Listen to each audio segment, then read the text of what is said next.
in general people say Völkl or yeah, they rock. Right.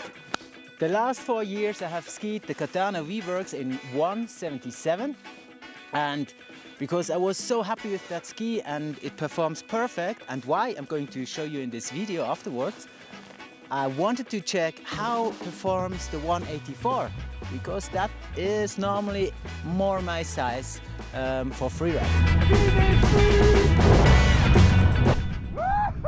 Völkl has started, I think, 2016, the first time with the Katana V.Werks, and also won some ISPO awards. Why you should take a longer or shorter one, I'm going to explain you in that video. Here you can see the differences of the shape of both skis. I mounted the binding 3 centimeters in front of the recommendation. For me it's very important to have a pretty high ramp angle.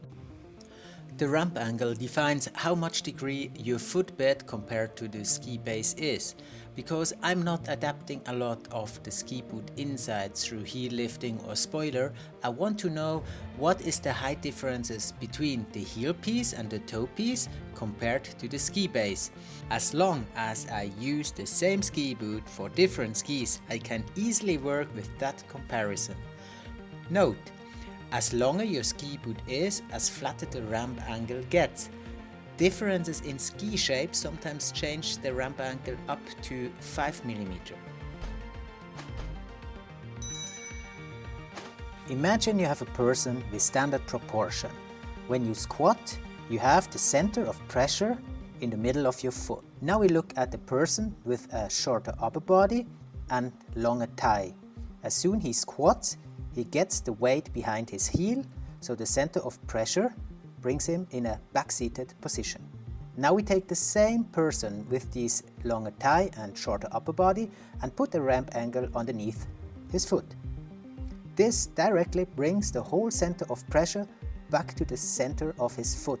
As you can imagine, I need a high ramp angle because I have these kind of proportions. 4th day of skiing with the Katana V.Werks 184. I skied 2 days in a ski resort, afterwards 2 days of ski touring with a mountain hut experience, always the best. Dropping!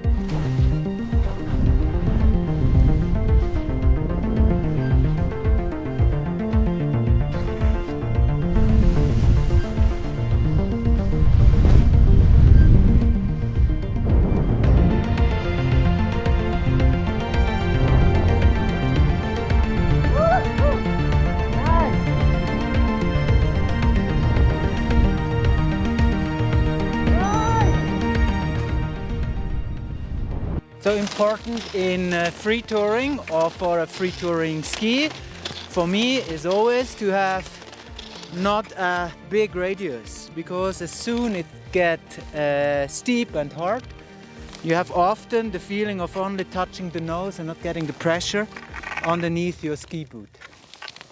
And a second thing is, especially when you want to do kick turn, as shorter the tail is in the back, as more easy it is to do a kick turn.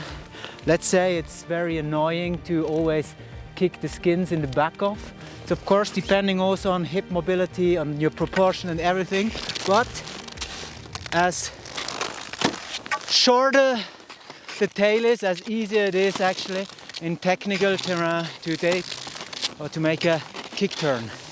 Some people say if you have a ski with full rocker, it's not possible to hike with skins. A full rocker ski is the opposite of a camber ski. Regular skis do have a camber. This is a slightly concave surface towards the snow surface. A ski which is flat has no camber, and a ski with the camber the other way around is called a reverse camber or full rocker ski. In general, you can say that the ski with camber needs more effort to turn. Correct? So the camber you need to press down. Full rocker, if it's not too much, it works perfect. You are not able to to say like full rocker skis, they don't hold into hard pack snow. It's all dependent on how they distribute the flex and the stiffness of the ski, and of course how big the full rocker radius is. So this ski performs perfect in all kind of snow, and you don't really feel that you have a full rocker ski like other skis where you feel like only riding underneath your binding. So with that ski you can really use the full length of edge. So as you can see, the nose is, you could say like it's old school, but I have tried many years. I was saying actually in the past that these kind of nose, they break in powder, and that's for sure a little bit more resistant, I agree, but you have many advantages to that, because you don't need to do an early rise from here with a surface you're not able to ride really. And if you have very low noses, when there are rocks or hard snow edges, the ski sticks into it, and this ski brings you always over it. I think in technical terrain and sketchy snow conditions, it's a big advantage to have this kind of nose. Even it's not the lightest one, it's 1.8 kilogram in 177. It's no argument to not taking this kind of ski, because you can adapt the weight through a lighter binding. Because for quite a calm and stable ski, you need a little bit of weight. So all the positive aspects of a free touring ski I was mentioning before, the Katana has it. However, the recommended position of this ski, it sucks. I wouldn't say that. If all people who have skied that ski and spoke with me, they said like, the tiny edges, they grip into the snow, it's very nervous in the front. And I had exactly the same feelings, and then I just mounted the binding 3 centimeters more in front, and now it's perfect.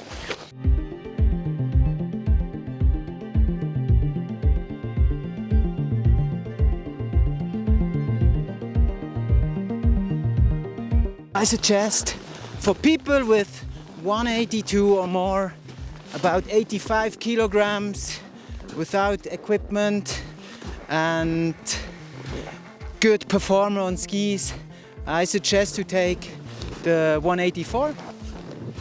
It's not necessary, but you just have a little bit more reserve, I think.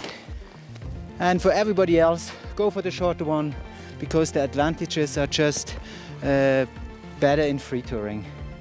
And of course, if you only ski in the resort, you might go for the 84. And hope that was helpful here. Enjoy your life. So it's a non-sponsored video, let's say like this, make it correct. I bought the 177. I asked my good friend from Völkl to test the 184, how it performs, and suddenly there was a package. So I have it, but there was no deal for making a video or anything. So thanks a lot, Schinke. And this is my present to you. But I would have done it even you didn't send me such a ski. Actually, I don't know the deal. Maybe I have to pay it as well. We will see. Okay.